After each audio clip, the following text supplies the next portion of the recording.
So this is the first ever road trip edition of Ask Andy Anything. Without any further ado, let's see what question that pops up here. My job wants me to return to work and I don't feel comfortable considering COVID cases have risen in Chicago.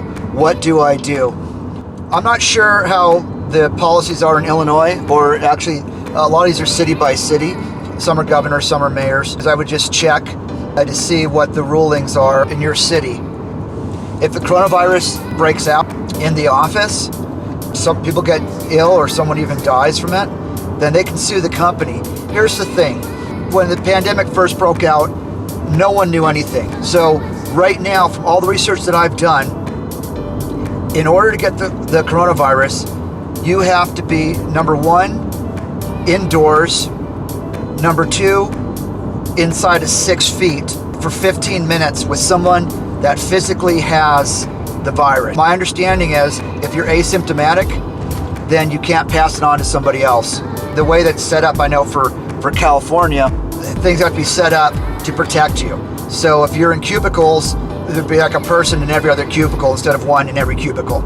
Everyone's wearing masks. There'd be frequent getting up to use the bathroom and wash your hands, and then there'll be hand sanitizer in it. If you have an underlying health issue, if you have asthma or heart condition or something like that, then legally you're within your rights to say that you're not ready to come back to work, and they can't discriminate against you for that. I really need more information on this, but so let's start off with if you have a pre-existing condition, then that's done and done. My doctor, signs off on this, that doesn't want me going back to work for X amount of time, or it can be reviewed in a couple weeks or something like that.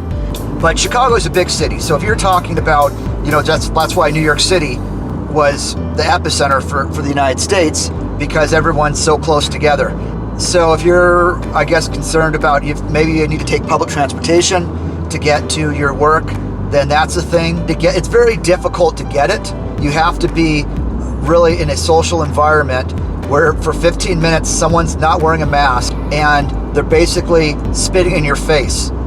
And even if you do get it, the chances of you being out for more than a few days is actually pretty low. I just played soccer with a guy.